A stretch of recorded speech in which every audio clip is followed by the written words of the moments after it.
my fellow comic book collectors.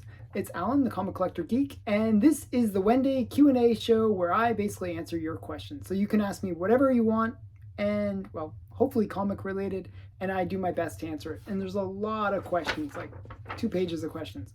Okay, so, and I'm going to show some great books, so you're going to get some, and lots of history as well. So first comes from Frank Kubel. He wrote, when you really started collecting, do you remember the first book, and do you still have it? Well, yes, I do. It's this book, and I've talked about this book many times. Actually, I just recently re-looked at this book, and I didn't realize how rough it was. I paid $10 for this book. What happened was I collected coins, and my local coin shop, for some reason, the shop that sold coins and where I would go and hang out and buy coins, for some reason they brought in a couple comics, and they had this up on the wall, and I was like, oh, that looks really cool. Spider-Man and Howard, this duck-like character. I didn't know who Howard the Duck was, but I just thought the name sounded kind of cool, and I had to have it. It was like $10. It was big money. This was back in like 1981, 82 era, maybe somewhere around there. And I was excited. I really wanted to, I saved up for like over a month, and I basically bought this book. And I look at this book and I actually think, wow, this is probably still worth $10. It's got like sort of bend here. It's not in the best of shape, actually. I was somewhat disappointed re-looking at it. I have a better copy as well, but this is the first comic that I really collected. So, Howard the Duck, number 1.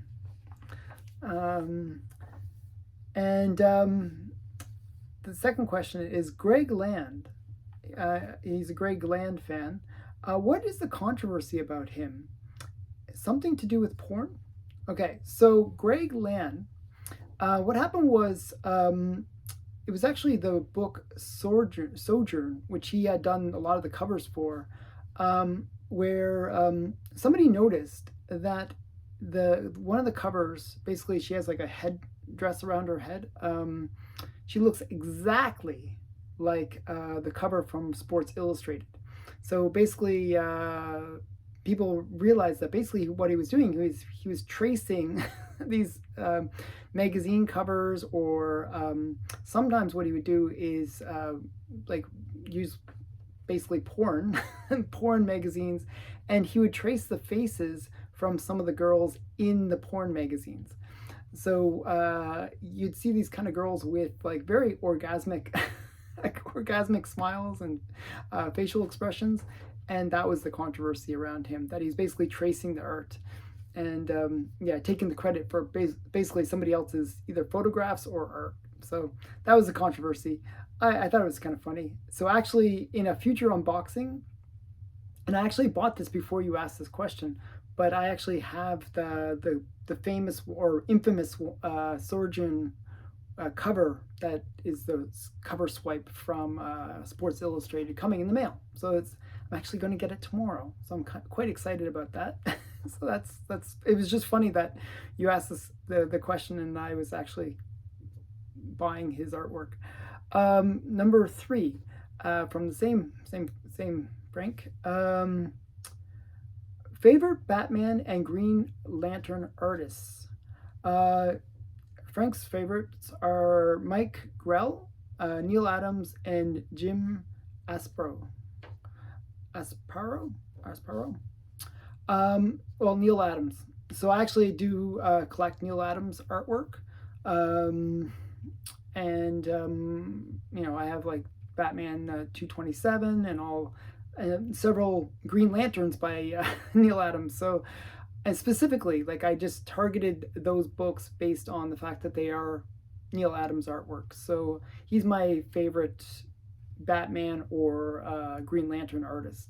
So I have a pretty good Neil Adams collection for those 2 characters. And if you ask again, I will show those if you really want. Okay, so I didn't bring them this time, but next future videos I might do that for you. Okay. Collecto6 wrote, could you please describe the Eisner Iger House of Art? I know they provided art and stories for Fiction House and Fox feature Syndicate. What did they do, and who else did they provide and art and writing for? Were there other aggregators like Iger? So actually the term that Iger would use for what he did was basically what Iger House did, or Eisner, Iger, it was like two artists that basically teamed up. What they would do is they called it art syndication company. And basically what they would do is they would have their maybe like 40, 50 artists that would work for them, and they would do artwork for other companies. So like Fox, as you mentioned, and Fiction House. So they would have like artists like Matt Baker, Jack Kamen, Lily Renee, Joe Kubert, Bob Howell, Al Felstein, Nick Hardy, like some really big names. And they would do artwork for a whole bunch of companies like the ones that you mentioned. But there was others. And I will get into some of the three big other shops that would produce artwork for other companies. They would basically, freelance for other companies, were the Chesler shop. Now, the Chesler shop was actually the first to do this, and it's called comics packaging. That's what these companies were called. They're called comic packagers, or comic packaging was what they were doing. And Chesler House was a Chesler shop, I should say, was the very first one of these comic packagers. And they would do comic packaging for Pep, Zip, Top Notch, Captain Marvel, Master Comics, and Centaur Comics. And they would have artists on staff like Jack Cole, Jack Binder, Charles Biro, and Otto Binder. Okay, so just a lot of big artists working at the Chesler shop. So that was one of the big ones. Another one of the big ones was the Sangor studio, and they actually, kind of a funny story behind them. They originally started out with men's magazines. They would do these kind of racy, kind of sexy men's magazines, and then they switched into getting into art for the different publishers. And they worked with DC mainly, DC or National Comics at the time, and they also worked with Nador and Best Comics. But they had like artists like Graham Ingalls and Jack Katz. And the other big studio that would do this comic packaging was the Jack Binder studio. So what happened was a lot of these artists would get their start inside of other companies, and they would say, hey, this is really great, why not I do this myself? So Jack Binder actually got his start at the Chesler House, and then he decided to start his own comics packaging company. So he had artists like Ken Bald, Carmen Infantino, Gil Kane, and Bill Ward. One of my favorite artists, Bill Ward, great artist, good girl artist. And they would have clients like Fawcett, Nidor, and Lev Gleason. So, and some of the comics that they would do would be like Fighting Yank, Mr. Scarlet and Pinky, Bullet Man, Ibis the Invincible, and they also did some pulps like The Shadow and Doc Savage. So these were the four big ones: Chesler, Eisner, Iger, and Sangor Studio, and Jack Binder Studio. So those are the four big ones from the Golden Age. And it's just an interesting part of history, because we always think of comic companies as producing all the artwork in-house. But these companies, what would happen back in the Golden Age, if you want to produce comics, what you do is just hire one of these four companies or others like them, and they would have like just a huge number of artists that would just grind out art. It was like a production house. So it's a very interesting method of getting your comic books created. Okay, next question comes from Polly76. Why do you think some who do you think are some of the most underrated and undervalued Golden Age characters? Well, personally, I like a lot of the Good Girl art characters. So I like Miss Mask, Lady Luck, Blonde Phantom. But there's a character that really stands out in my mind as a character that's really underrated. like, and I could have said Captain Marvel to be that one, but Captain Marvel at least got a couple movies now, under the Shazam title. But this character actually, I think is a great character and one of my favorite from when I was a kid. And it is Plastic Man. I just recently showed this in an unboxing. So this is my Plastic Man #1. And I just think Plastic Man is a great character, funny, and just, kind of a cool character. Very unique character for the Golden Age. And, if you look at, like, other kind of big DC characters, like Wonder Woman, Batman, The Flash, their first appearances command fairly big money. Well, comparatively speaking, I think Plastic Man is really underrated. Just a very affordable. Like, when I say affordable, it's thousands instead of tens of thousands. It's just like a different level. And he really hasn't been utilized. They were talking about making a movie several times with Plastic Man, and it just never happened. And I think it went through production hell basically and never got produced. So I'm a big fan of Plastic Man. I'd like to see them use him. I think he's underrated. I think a lot could be done with him. He is used in the comics, even to this day, where a lot of these other characters aren't as like frequently used. Like, I just think this character's been around forever, and he's been continuously used forever. Where some of these other Golden Age characters, they really only lived in the Golden Age, and for him to be one that had been utilized from basically 1940, 41, when he first appeared, till now, and he's still underrated. Hasn't been put in a movie, seems criminal to me. Okay, so Plastic Man. So he's the one that I'm thinking when I think of underrated characters right now. You ask me some other day and I'll say Miss Mask or something like that. But right now I'm feeling like Plastic Man is a bit underrated. So the next question comes from Quasi Terrible. Do you have any Gerber 9s or 10s on the scarcity scale? So what a Gerber scarcity scale is, just for people that are not familiar with it, it's really a numbering system that goes from 1 to 11. And an 11 is basically, they know that the comic was printed, but there's nobody that has ever seen a copy. Like, it just, haven't seen one recently or know where one could be found. Basically, it's an impossible book to find. A 10 is almost as bad, but not quite. There's less than 5 of those to exist, and they're known as being unique. There's less than 5 on the census, less than 5 that we know that exist in the whole world. So those books are a Gerber 10.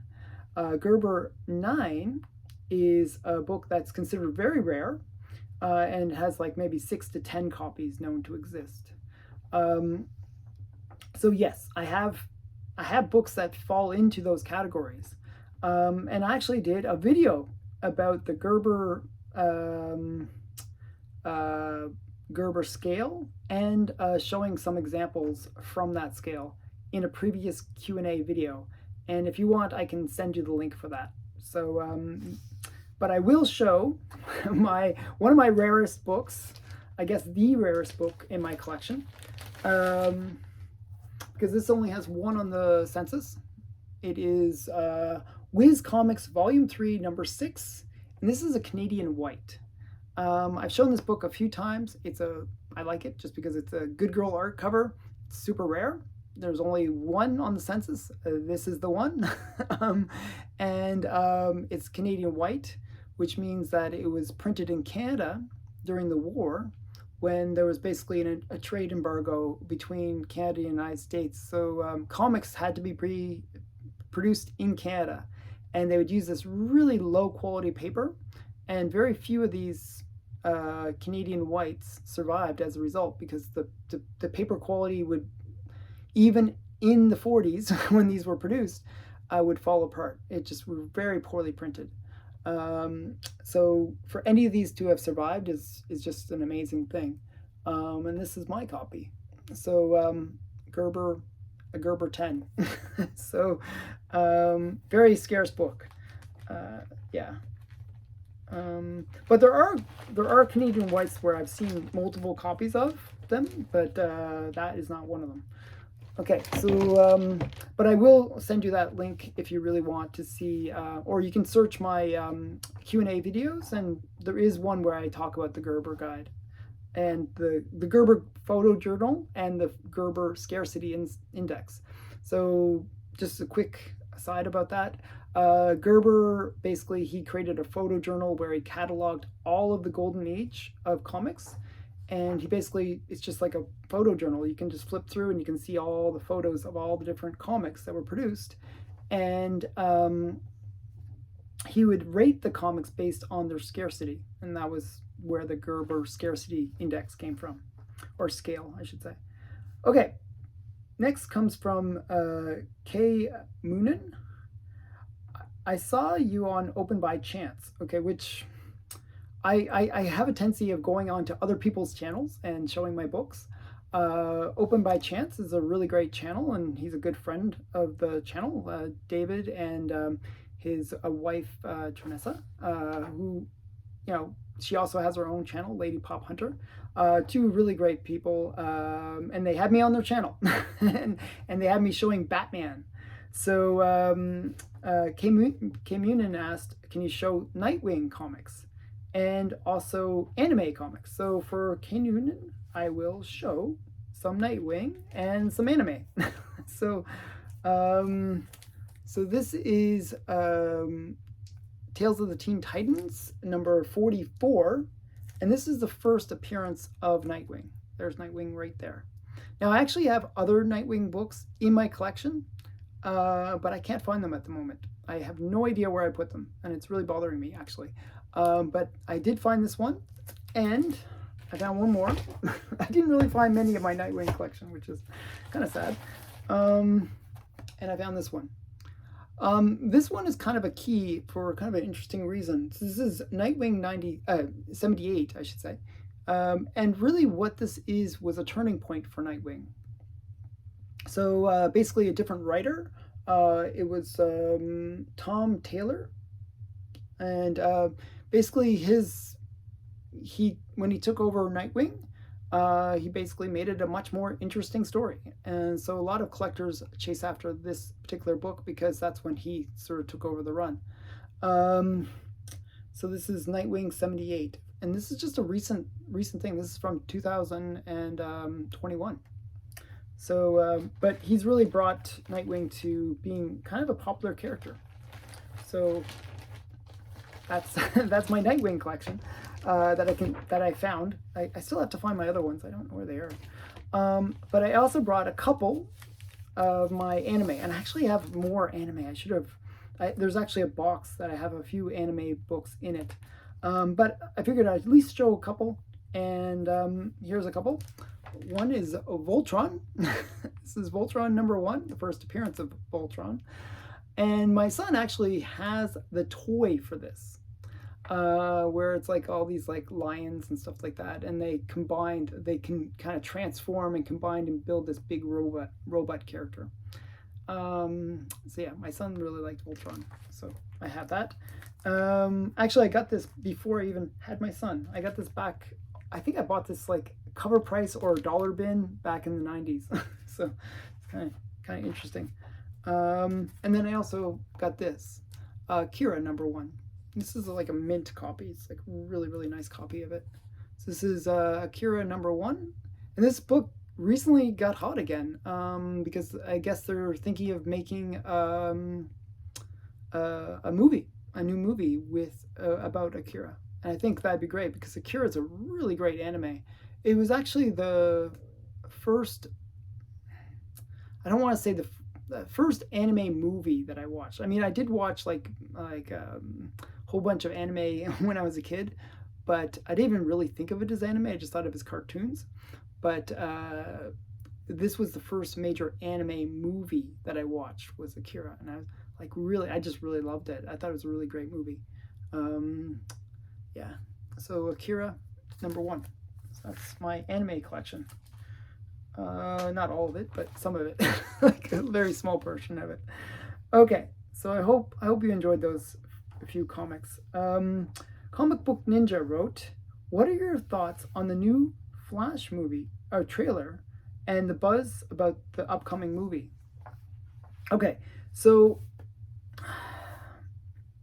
I've heard good things about the movie, and I'm hoping that it's going to be a good movie.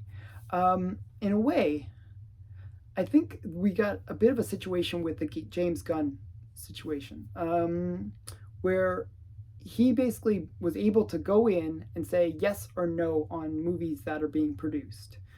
These are before his time in terms of when he got involved with DC, but he got approval on the release of these movies. Okay, so for example, he approved Shazam 2. He approved the Flash movie. He didn't approve of the Batwoman movie, and so that got canned. So he, and that movie had been complete. So I enjoyed the Shazam 2 movie. I don't know why. For some reason, it didn't do that well, but I enjoyed it.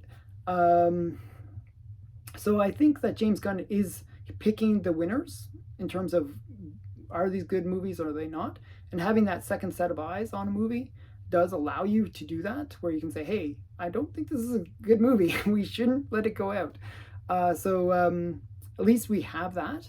So I think the Flash movie is going to be a good movie for that reason. However, there's so much controversy around it, mainly because of Ezra Miller, and a lot of people don't like Ezra Miller, like not just because of all the crazy things he does in the real world, but because of the way he portrays the Flash. And I'm sort of 50-50 on. Sometimes I find him a little bit obnoxious. Sometimes he's not too bad. Like I actually enjoyed him more in the Snyder cut than I did in the original Justice League. I just if they kind of tone him down a bit, I find him actually quite good. So how does this relate to the trailer? Well, I think the trailer looked good. I was very excited about it. I was excited about seeing Michael Keaton. I was excited about seeing Ben Affleck. I was excited about this whole Flashpoint storyline, which if you watch the animation of Flashpoint, it's a really good story. It's a really great story. I'm not sure if they're going to have the Reverse Flash as much as I'm not sure how they're going to portray that, if it's going to be truly the Reverse Flash or what they're going to do with that character. But there was a couple changes in the movies, so that's why I'm kind of debating about whether Reverse Flash would be in there. And some of the changes were that in the original Flashpoint story, it's not Bruce Wayne that is the Batman that he meets. He meets Bruce Wayne's father. So what happens is, in the alternate reality, it's Bruce Wayne that gets murdered and his mother. So they get murdered, and the father becomes Batman. And the father is this older version of Batman and more about vengeance. And he's not like this nice guy that, oh, I got to arrest these people and don't kill anyone kind of guy. He's much more violent version of Batman. So that's the one character that's a little bit different, that they, instead of doing that, they brought back another alternate version of Batman. The other thing that's different was in the alternate reality, Superman was locked up. They saw Superman as being a risk to society, so they basically put him in like this kind of penitentiary where he was basically treated as a weapon, like as something that has to be kind of held away, like so that it wouldn't destroy our world or something. And what it was Superman. He gets his powers from the sun. Not many people know that about Superman, but that's where he gets his power. So what happens is while he's in this prison, he's wasting away. He's basically very wimpy looking. He's kind of like almost feeble looking. He's not the big buff Superman that we know. He's like kind of a very frail looking Superman because he's been basically kept in the dark for years. And then they actually rescue him because they need his help, as a superhero. And he's like very different Superman than the one we know. It's just a very interesting story that way. Well, in the trailer, we see that it's not Superman, but Supergirl that they've done that too. So a bit of a gender swipe, or it's what they do nowadays. That's always a little bit nervous, something that makes me a little nervous. But I like Supergirl as a character, so hopefully they can make it work. Hopefully they won't mess that up. So I'm optimistic. I would like to see a good movie. Anytime there's a superhero movie, even a bad one, I will probably go see it because that's the kind of person I am. I shouldn't support these people, but I do anyways. So yeah, I'm pretty excited to see the movie, to tell you the truth. And I'm pretty excited that Guardians of the Galaxy is coming out too. So that's another movie I'm pretty excited about. Okay, so that's hopefully a reasonable answer for you. The next question comes for Fan for Collecting. Do you think Marvel's Machine Man is pulled from DC's Red Tornado? Okay, so that's the first part of his question. I'm just going to show you one more book. And where did I put it? I just got to find it. Where did I put it? I just had it. One sec here. Oh yes, here it is, right here. Okay, I just had to find the book that I was going to show. Well, this is Machine Man's first appearance. And the reason I show this book is, well, not just to brag that I have it, but the reason I show this book is this is the story that he got his first appearance in. And that's really key to understanding whether or not he was stolen from Red Tornado, which I don't believe he was. Because this is 2001 Space Odyssey, number 8. Basically, the way that this story worked was it was telling, just like the movie, the 2001 Space Odyssey, it's sort of like that kind of setting for the comics. There's like these obelisks and like, the stones. And if you interact with the stones, you get different like knowledge and stuff like that. Well, Machine Man interacted with those stones, and he was basically a robot that was created, given a human face, and treated like a son to this inventor. When the inventor died, Machine Man went off and had his own adventures. So that's the story. It's a very different story than Red Tornado. It's just and it's much more connected to 2001 Space Odyssey. So I do not think that it was stolen or inspired by or anything like that. So not Red Tornado. Okay. Is there a popular robot lead hero from the Golden Age? Do you have any first appearances or their first solo titles? So the character that I thought of immediately when I thought of popular robot characters from the Golden Age, I thought of Bozo the Iron Man. And he's also known as Bozo the Robot.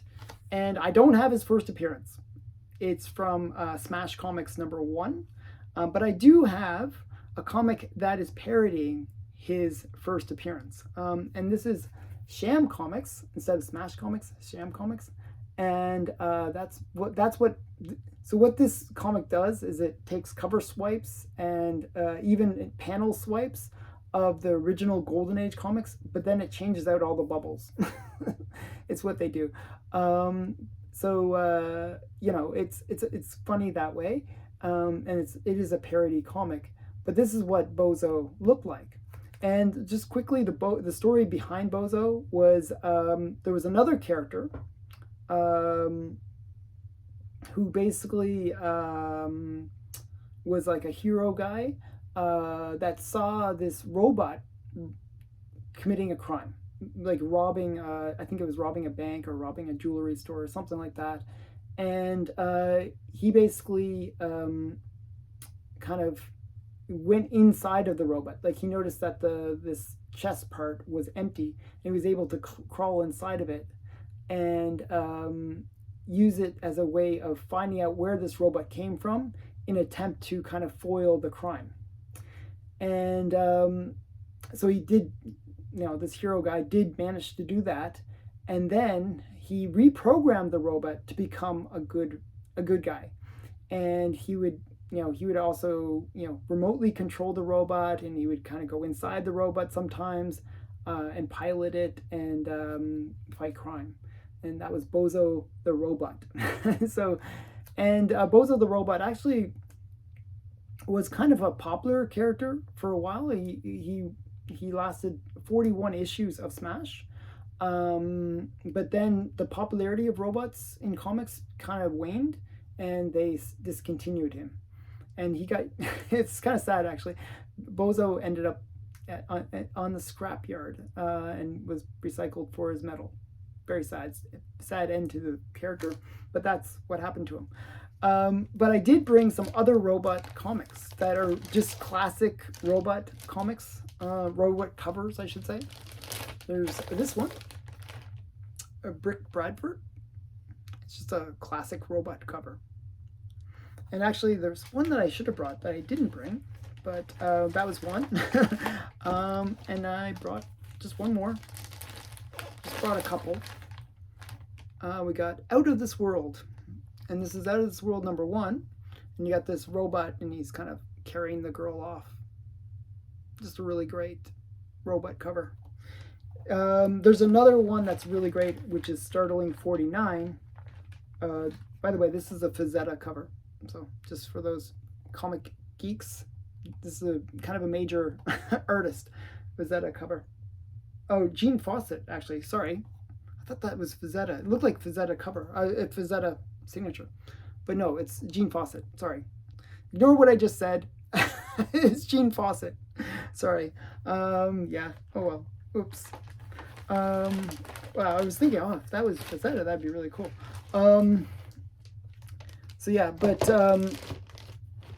Robots were popular for a little while in comics, then they kind of faded out for whatever reason.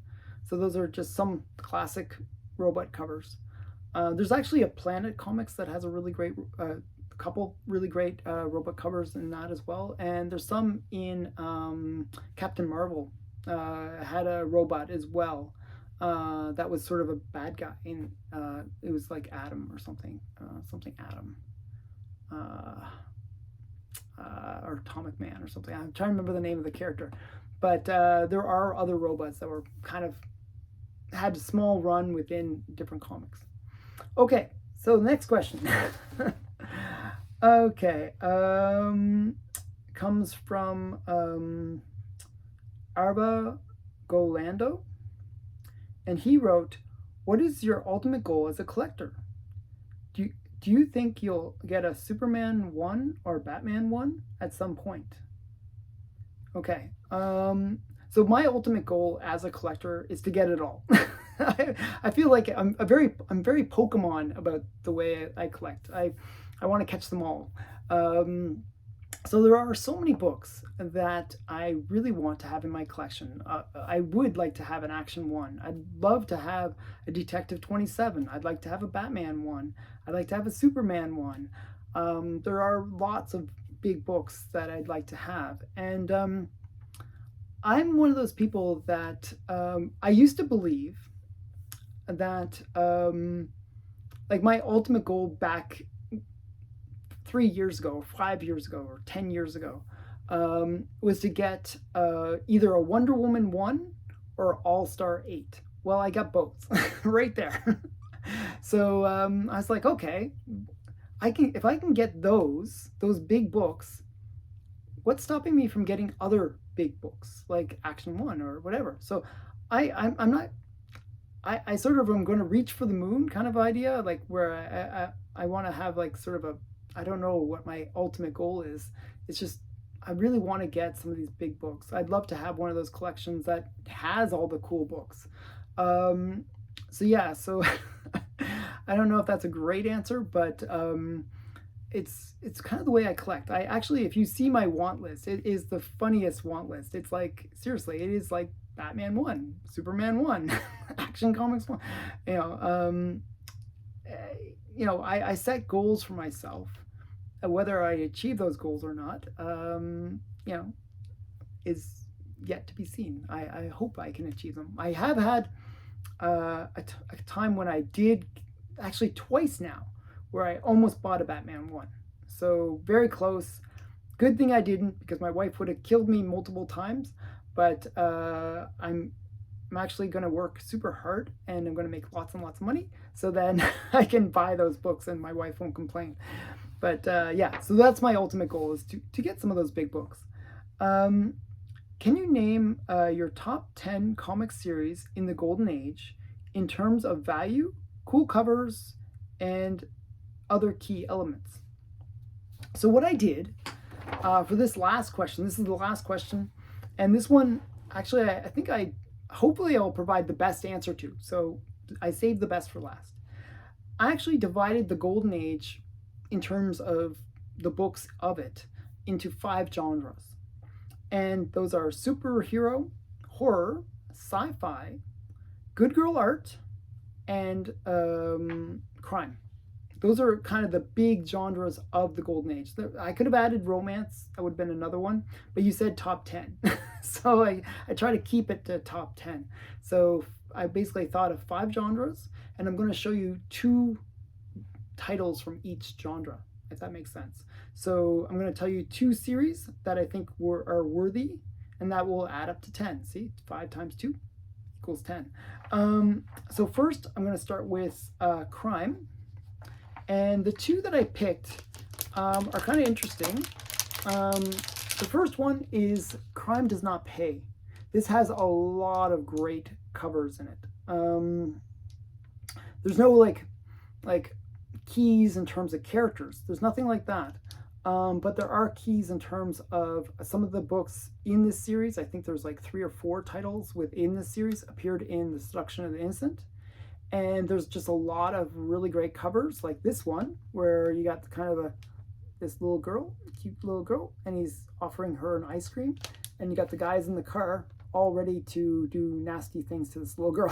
Like they're about to like tie her up and basically kidnap her. So just a really classic cover from the Golden Age. And this run was just, it ran fairly long. It's like a long-running crime series, and it just had a lot of really great covers, usually by the artist Charles Biro. So, Crime Does Not Pay. This is Crime Does Not Pay number 46. Another crime kind of, it actually started out as a crime book and then went into Plastic Man, which I showed earlier, is Police Comics. So this was crime / superhero, it kind of a little bit of both. But this book, this series had a lot of key elements to it. It really did originally focus on crime. It was superheroes, but it was a crime book as well. So you get like characters like the Spirit, You get Phantom Lady, and these basically were crime fighters. I know it's superhero, but this was a crime book originally. So yeah, so Police Comics #1. This is where it all started, and it has a lot of it actually like the reason I chose this one. I was actually thinking of Crime Patrol, which led to EC switching into horror. I was thinking about that one as well, but I chose this one because this one, it ran for a fairly long time, like over 100 issues, and it started out with crime and a little bit of superhero, I know, but then it ended with crime. So it really stuck back into that crime genre. And this one ran from a really long time. So it ran like early part of when, like, crime really was popular from the late 40s and early 50s. That's when crime had its sort of peak in terms of books being produced. Crime and horror were really popular at that time. So this was before that. So if you look at the later issues of Police Comics, it was really much more about crime. So I just chose this one as an example. And there's a lot of great covers and a lot of great first appearances in Police Comics. So that's why I chose it. Okay, and next is, I'll do that later. Okay, next is superhero. So when I think of superhero, I actually think, books more with superpowers and super characters. And there's two that I think of primarily. And there's others that I could have chosen. One that I could have chosen would have been Marvel Mystery Comics, and Captain America would be another one from Marvel. I didn't choose any Marvels as series. I actually chose 2 DC series. And the reason why is these 2 series had a lot of impact in terms of the superhero genre. And the first is Action Comics. So this is Action Comics #42. This is the first appearance of the Vigilante. But Action Comics is the book that started the Golden Age. So, and it has so many keys within the run of Action Comics. You got the first Lex Luthor, debatably. You have the first Superman, first Lois Lane, first Vigilante. There's just like a ton of characters that made their first appearance in Action Comics. And Action Comics ran over 1,000 issues. So it's just a kind of a major series for the Golden Age. It's the one that started the Golden Age. So yeah, so I felt like if I didn't say this one, I'd be like a complete idiot. So Action Comics, and this is Action Comics #42. Another series, and you could say like, there's other big ones that even within DC that I could have mentioned, like Wonder Woman. I could have mentioned Batman, or I could have mentioned Flash or Green Lantern or All-Star Comics. Well, actually, that's the one I'm going to show you, All-Star Comics. So the second one I was thinking is All-Star Comics. And this is another kind of big key book for DC. You get the first Justice Society of America. You get, this is the first Hawk Girl. So this is All-Star Comics #5. And then you get in #8, you get the first appearance of Wonder Woman. There's just a bunch of characters that made their first appearance in All-Star Comics. And it's just like one where they would get to showcase a lot of their superheroes. So it's kind of key for that reason as well, that you get these, team-ups between the different superheroes. It's a very important comic series, All-Star Comics. So that's that one. And the next series is sci-fi. So when I think of sci-fi, the first kind of Golden Age series that I would think of as being kind of like the gateway to Golden Age, if you're gonna, there's many ways you get into the Golden Age of collecting. Well, this would be the Golden Age of sci-fi collecting with Planet Comics. It is kind of it's like a long running series of comics.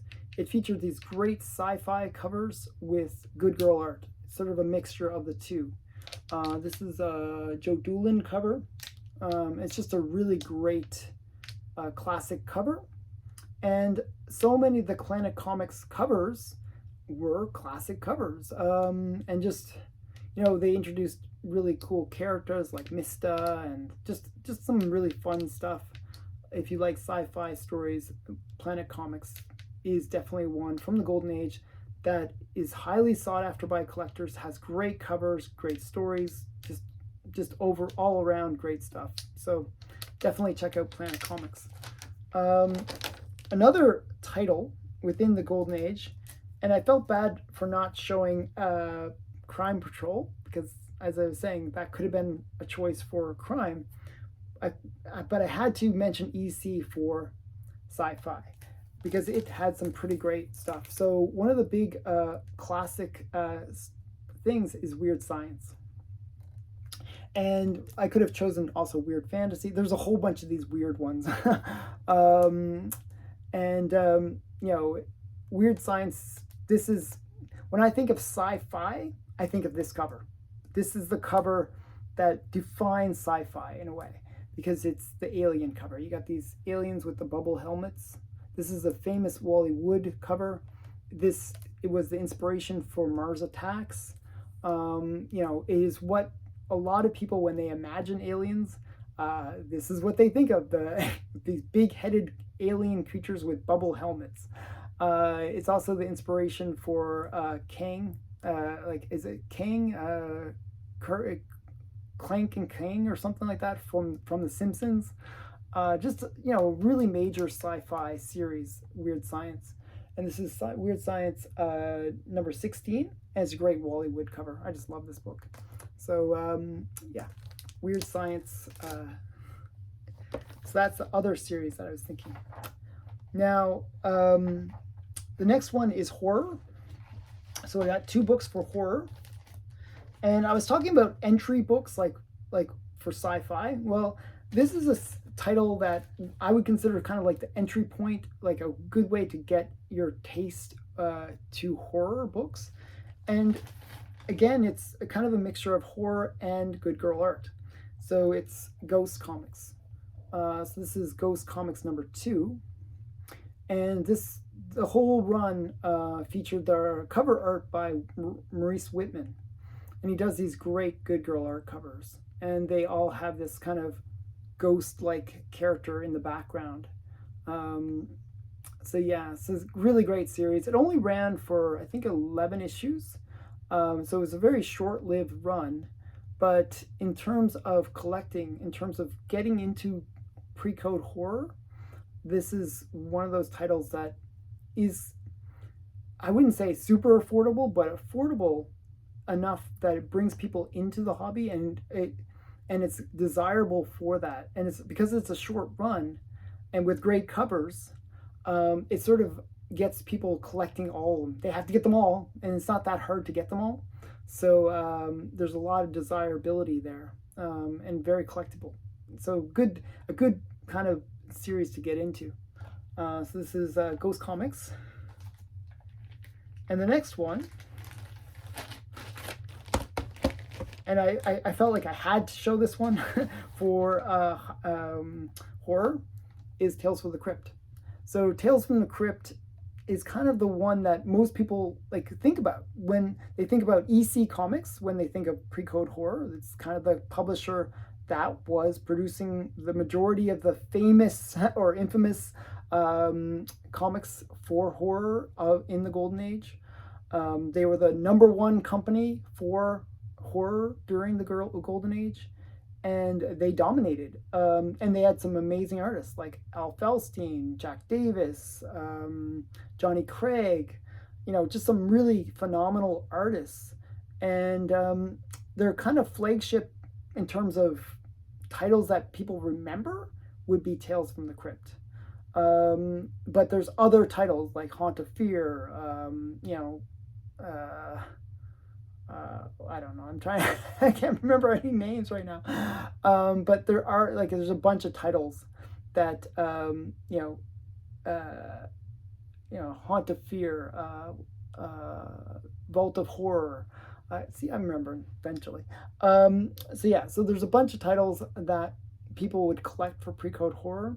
Now, again, similar to Ghost, EC represents a great entry point into pre-code horror. In terms of value, they're a little bit more affordable. They're a much more common series because they were mass produced during the Golden Age, and a lot of them did survive. I recently did a top 10 hottest books of the week, and I was talking about how there was a Gaines copy that had come up. I was told afterwards by somebody that knows things about comics that actually William Gaines had basically stored a lot of these EC titles in the original bundles that would have been sent out to the stores. And so there's a lot of these really bundles of high grade copies of these EC titles, and it means that when you have that kind of high end bundles or kind of warehouse finds of books, it does bring the value down, which does make it easier to access. It's easier. These are easier books to afford because the price is a little bit lower at that top end. It's a great one to collect. There are lots of really great covers. Like, I like Jack Davis, so this is a great Jack Davis cover. And it's just one that you can really get into. So I just think it's a classic. It's one that if you say, oh, I have a EC comic to sell, well, people will be like, oh, I'll buy that. It has that probably easiest one to sell of any Golden Age book, just because there are so many people that chase after it. And even though there are lots of copies out there compared to some of these other Golden Age books, there's just that much more demand for it. So it balances out. So just a really great one. Tales from the Crypt. I grew up watching that, TV series that they made from it with the Crypt Keeper. And, I think a lot of people have that kind of nostalgic view of the EC run. Okay, so my last of these 5 genres was Good Girl Art, or GGA, what I call it. And it's basically like covers that feature just kind of well-drawn and kind of bit sexy girls on the cover. I picked out two titles that are kind of, one is a smaller title, but it's a really good showcase for good girl art, and it has a lot of moderately priced books within it, like anywhere from that few $100s, like $500-$600 range on the low end, to several thousand on the high end in terms of pricing. So there's a lot of value there in terms of pricing, but they were all done by Al Feldstein. I kind of mentioned him when I was talking about EC. During this time, Al Feldstein, he was working for Fox, and he basically he wrote, he did all the artwork, all the colors, everything for these books. It was this is all him, and his style of good girl art was quite desirable. It's these kind of sexy girls. It looks like they were wearing almost like a very clingy shirts, whereas what's called a headlight cover. So it's just lots of classic elements to the good girl art style, and they have these kind of Betty Page-like style faces and hair. So just lots of classic good girl art elements to this run. There's another title as well that featured his artwork, which was Sunny, one that is also very desirable for collectors. These books, as people become more and more aware of them, they have just grown in popularity and desirability. So, as I said, they are a good one for collectors to go after. So this is Junior. This is issue number 15. Just another classic Golden Age Good Girl art cover. Okay, and last but not least, I always like saying that. And this book is kind of the most obvious in terms of like Good Girl art and a classic series from the Golden Age that, you know, if you're going to think of top 10, you know, Golden Age series, well, this would definitely be it, because it's just the impact that this had in terms of comics, in terms of the amount of books that they produced is insane. And it's Archie. So this is Archie Comics, number 50. This is a Bob Montana cover, and it's a classic Good Girl art cover. It's considered sort of the grail of the Archie series for Good Girl art covers. So Archie, you know, it's one where you know, it's existed since like the early 40s, and it's still running to this day. And it's inspired so many titles. You know, it's its own empire in terms of comics. So the importance of Archie is kind of big. There are like keys, but the keys, the way it's defined in a Good Girl art collection, is very different than what we think of in the superhero collection. So generally, the keys within a superhero collection are like, oh, it's the first appearance of X character. Well, in Good Girl art, it's all about the art. So generally, it's about great covers, and that's what the collectors will chase after. So, you know, bikini covers or innuendo covers or things like that will generally command a premium. So there, if you look at the keys within Archie, there's lots of them, because it was a Good Girl art comic series, basically. You know, lots of funny, you know, great innuendo covers as well. And this is just one of those ones that has that kind of sexy innocence, and it's just a great classic Good Girl art cover. So that is it. I hope you enjoyed those 10 series, and this was a long video. If you made it to the end, I'm impressed. And if you have a question that you want to ask me, you can put it in the comments below, and I will do my best to answer it. And I hope you enjoyed this video. If you have enjoyed this video, please subscribe. Please like the video. Help me out. Tell other people to subscribe to my channel. I do a lot of work for these videos, so please, please, just help me out. Thanks for watching. Bye for now.